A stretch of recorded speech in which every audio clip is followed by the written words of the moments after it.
I want to go to Enrico. And Enrico is the son of Rick, Yes. our operations manager here at Beasley Media Group Tampa. And, he's in charge of all of our radio stations.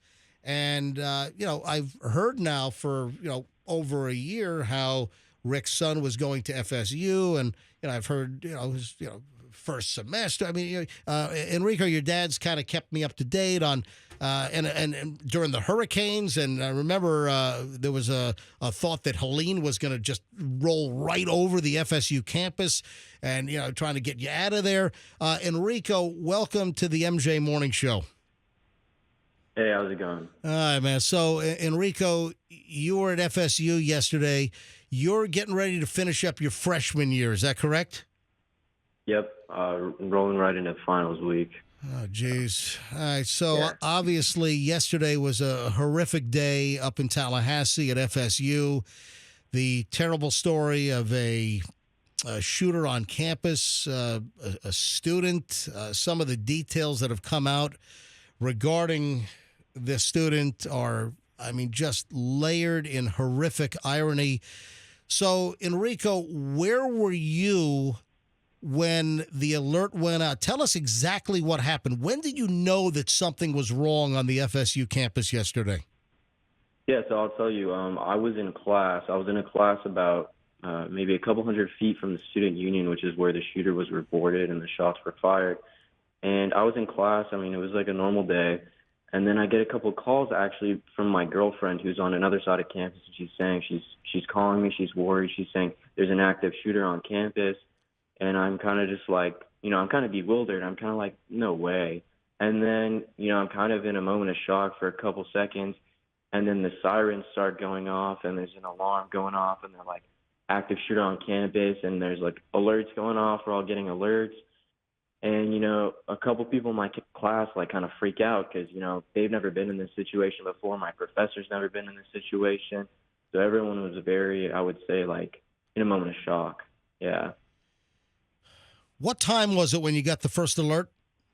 Oh, it was probably around noon, I would say. Probably around noon, maybe 11:45. Yeah.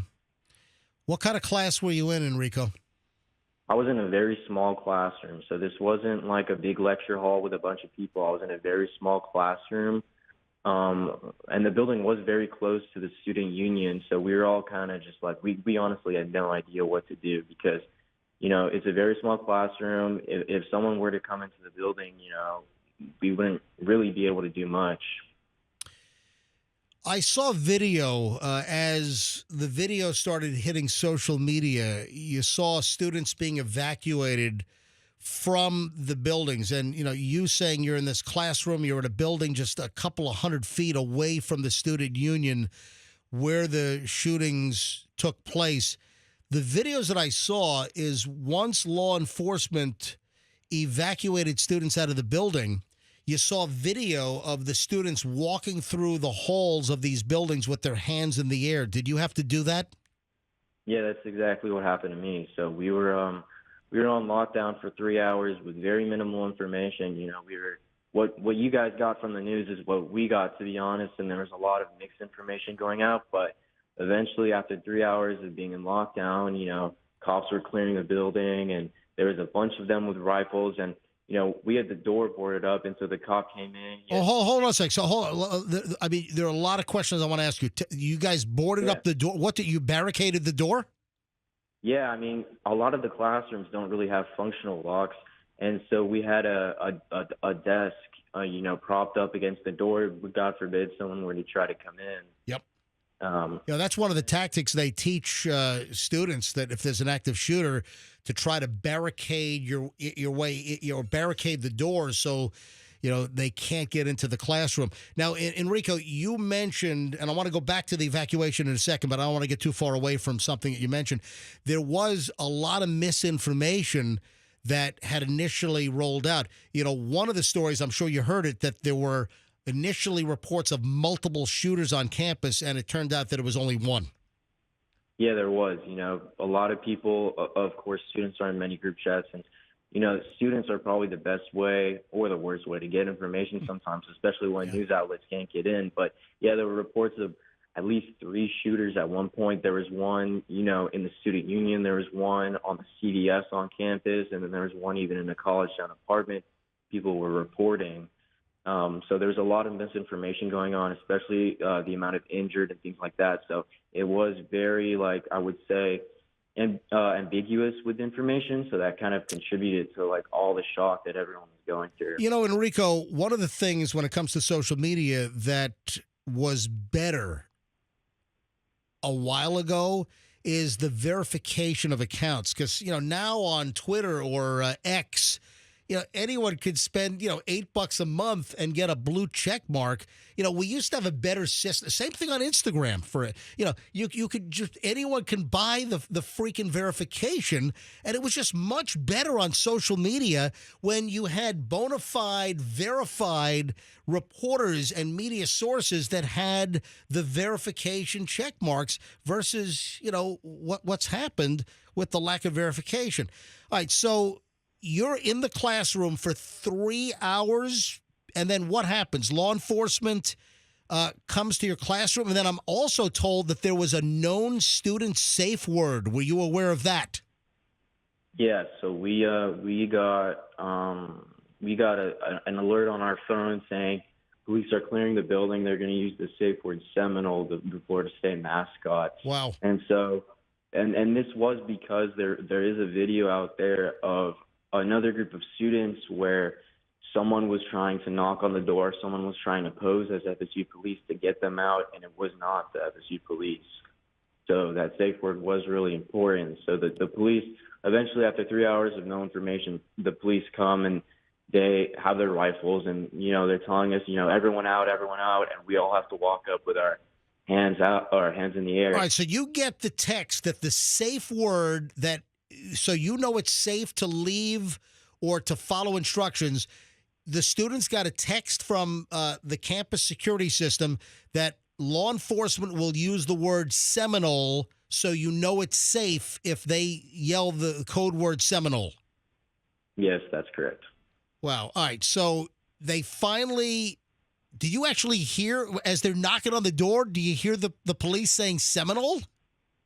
Yeah, I believe so. I mean, there is cops flooding the building. There is cops all over the building, and luckily, this building, we were really the only ones in it at the time. What building were you in? We were in the Shores building, so it's right across from the Landis Green, and if you exit the building, it's 3-minute walk down to the student union. Wow. All right. So police evacuate you. You're walking through the hall in this building, and you have your hands up with all the others. And they told you hands up, correct? Yeah, they did. They said, everyone keep your hands up. I mean, obviously for security measures, we got to do that. But honestly, for all the students, I would say it's pretty traumatic to have to do that. Did they search backpacks? Did they search any of your belongings? No, they didn't search any of our belongings, but they did, verify with the professor how many students were in the building that you know of, and just to make sure there was nothing amiss. Because honestly, with the reports of multiple shooters, the police had no idea, who was still there. You know what I mean? So. Did you get your car? Because your dad told me, folks, if you're just tuning in, this is Enrico, and Enrico is the son of our operations manager here at Beasley Media, the parent company of Q105. And Enrico is a freshman, just finishing up freshman year. I mean, exam time. I mean, just, you already have enough pressure, and then you have this horrific campus event. But your dad was telling me yesterday that your vehicle was closed in to the crime scene, that you couldn't actually get to your car because it was closed off because of the crime scene. Is that true? Yeah. So, I mean, everything started to clear up around maybe 5, 6 o'clock. And then, I thought everything on campus was closed. So, I wanted to get a bite to eat. So I'm walking over to my car, which is parked at the Woodward Garage, which is right across from the student union. And, as I approach, the whole thing is covered in crime scene tape, and the student union, the Bellamy building, all those buildings in the middle of campus that were involved with the incident are considered an active crime scene and are totally off bounds. Like, and they said, they probably won't be open until later today or something like that. All right, so you still have not been able to get to your car. Is that correct? Well, those buildings have been cut off, but eventually a lot of people started piling up at the garage, maybe around 8 o'clock, and the police officer let us kind of go get our cars from the garage, but everything else is still considered an active All right, crime so scene. you were able to move your car out of the garage late last night. Yeah. Yeah, because I'm looking at the map. Fester brought up the FSU campus map, and yeah, the Woodward garage. I mean, it is right next. I mean, directly adjacent to the student union. Yeah. You didn't know the shooter, did you? No, I didn't, but I mean, you look at him, he looks like any other kid you'd see on FSU, which is, a little bit scary, Any friends of yours, anyone claim to have any knowledge of this guy? No, none that I know of, no. What did it feel like when you heard that this was the son of a Leon County deputy sheriff, and that his mom is actually a school resource officer for a county school to keep kids safe, and then the shooter got a hold of one of his mother's guns? I mean, what goes through your head when you hear this? I mean, everyone that I was talking to, saw that there was some painful irony right there that, this is, the son of the Leon County sheriff is, who's doing this senseless act of violence. And it's very ironic, but, because we look to those people, honestly, I have to say props to the FSU police because they got there very fast. Tallahassee police responded very well to this incident. But, we have to kind of step back for a moment and think of the irony that, we look to these people to protect us and, they can't even protect their own children and they can't even, stop them from committing something like this, So it is very ironic that someone who advocates for the safety of others, especially the safety of students, their son is the one who was the one to commit this. Enrico, do you or any of your friends at FSU know any of the victims? Now, two of the deceased, they've said that they are not students. So the two deceased were not actual students. We're still waiting to hear names and who these individuals were. But there were also six others injured. Anyone you know anyone that was actively involved?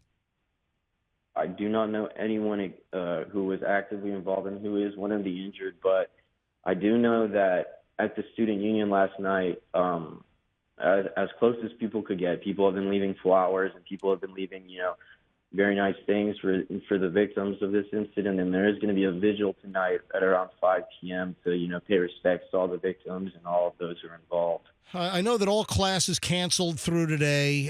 Today, Good Friday, as we know, all sporting events or any extracurricular events have been canceled through the weekend on the FSU campus.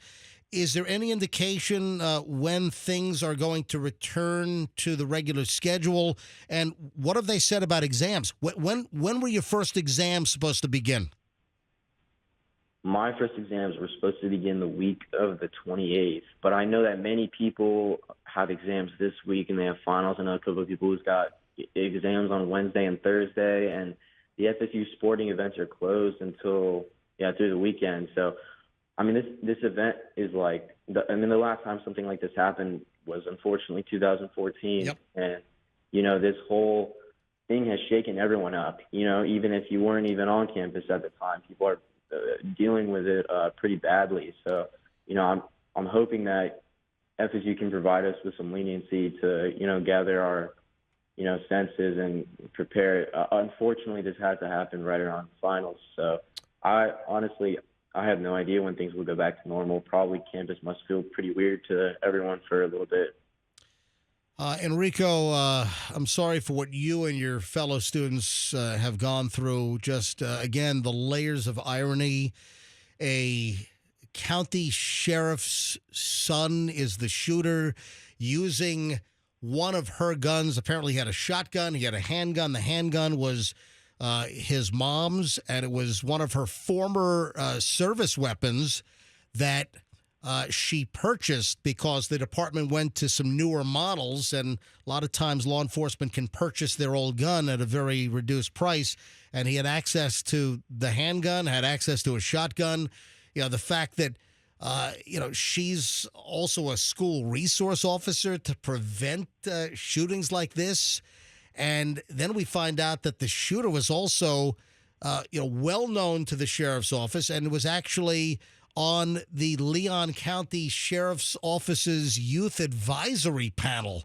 And I mean, it's just the layers of irony. Enrico, thank you for coming on. Again, our thoughts, prayers are with you, the victims, all of the students at FSU. It's a tough time, and you guys should not have to go through this. I appreciate that. Thank you. All right, Enrico, thanks for coming on, and your dad does a great job around here. Thanks, yeah. Yeah, hey, listen, when you're back in town, pop in one morning, man. We'd love to meet you. Yeah, I'll come down for sure, yeah. All right, thanks, man. Thanks, yeah. All right. So, Enrico, son of our operations director. Let me grab a couple of calls here. Sure. If you're an FSU parent, this area, the Tampa Bay area, is just rife with students that go to, FSU, to Florida, a lot of the schools. All the state schools. Obviously, we have USF here, which is, a huge university. Any parents listening, if you're the parent of an FSU student, what was it like for you yesterday? Because you have that time period where the news breaks and you just don't know how many people were shot, injured, potentially killed. So if you're an FSU parent, dial us up. Let's talk to some parents. 800-990-1047. Let's see if we can get some parents to call up. 800-990-1047. That's 800-990-1047.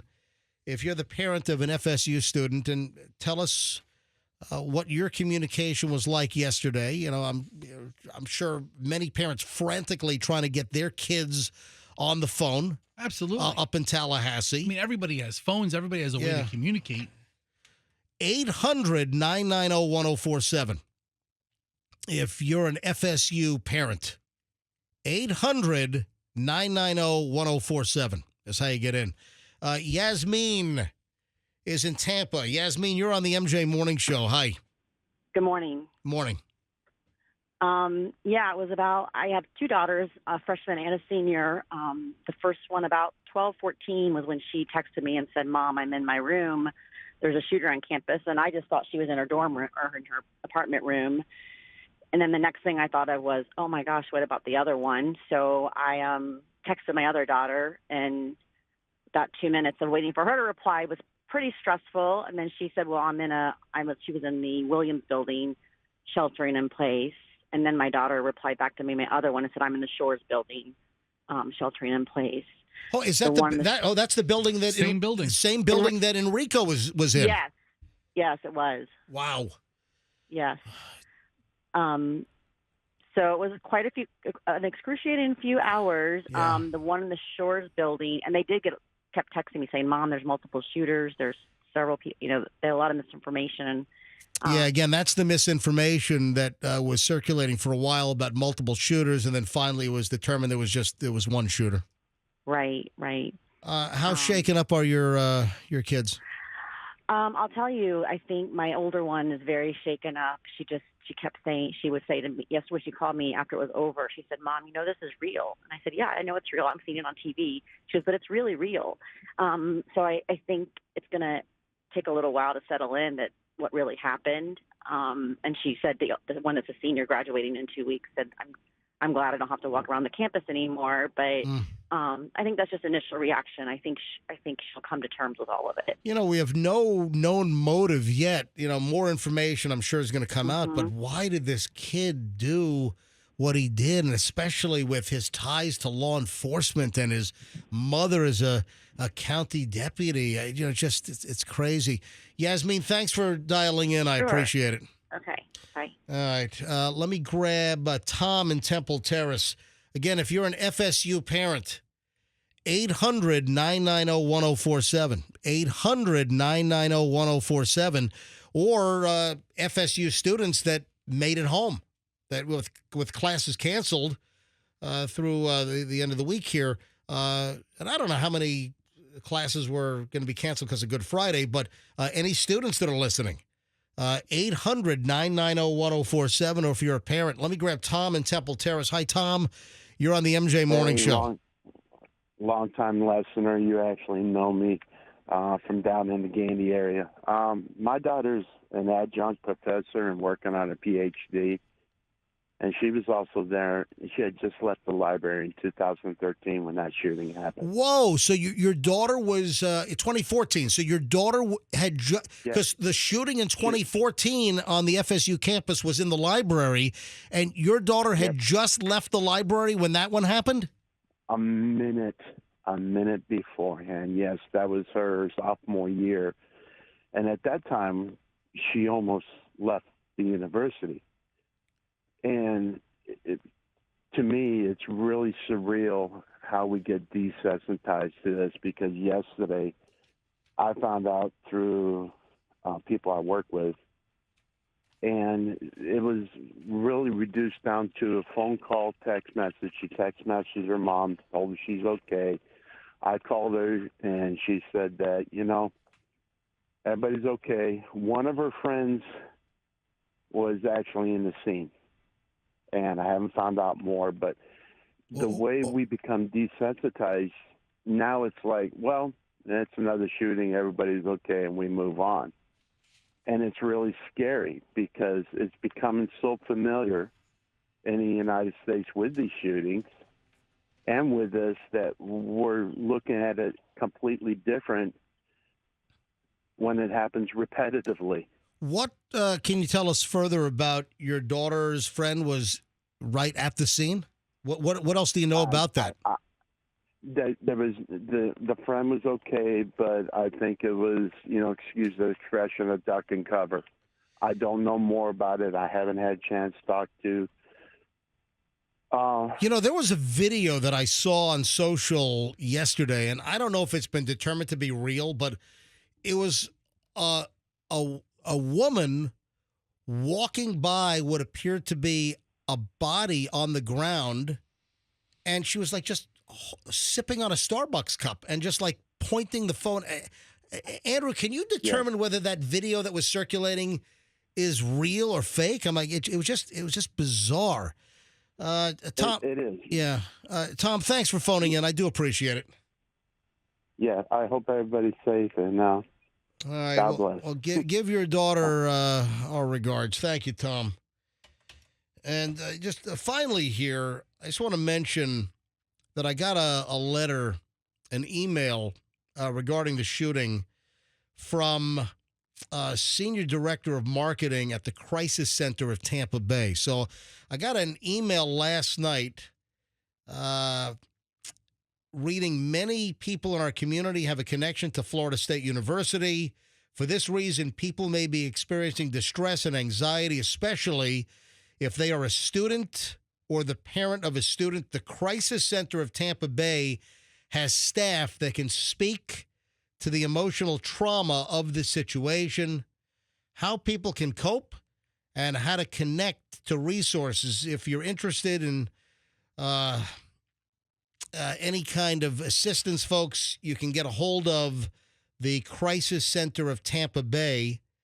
And anyone who's experiencing distress or feelings of any kind of fear that's connected to the shooting, or for any matter, you can call 211. So thank you, Ken. Ken, thanks for the email from the Crisis Center of Tampa Bay. So anyone that needs to talk to somebody, again, because the amount of families and students connected to FSU here in the Tampa Bay area, it's vast. It's massive. Absolutely. I mean, I know so many families that have kids at either FSU or Florida, USF. The bulk of our kids go to Florida schools. Oh, what a tragedy. So the shooter was injured with non-life-threatening injuries. So he's in the hospital right now. Yeah. So he's going to face prosecution. Oh, yeah. He wasn't killed at the scene. Nope. I don't know if that was his plan or not. I don't know. but you're correct. Non-life threatening injuries for the shooter. So there's going to be a whole lot to unwind here to figure out what the motive was, and that the mother's career is I'm sure done. I mean, yeah, she's not 18-year veteran, the mom of the shooter, 18-year veteran with the Leon County Sheriff's Office. Was she at her school? She's a school resource officer. So Was she on the job? She must have been on the job as a school resource officer at whatever school she's assigned to up in Leon County. So you she has that? a communication method with her employer. She gets a message, shooting at Florida State University. Yep. All available units, please respond. Whatever it says. She's freaking out. Yeah, law enforcement from all over. It was the Leon County Sheriff's Office. It was the Tallahassee Police, Campus Police, Yeah, absolutely. Florida Highway Patrol, federal agencies responded. You had Florida Wildlife. It was just agencies from all over the place were flooding the FSU campus yesterday. Thanks for watching the video. Hope you liked it. Go ahead and click, share, subscribe, all this stuff.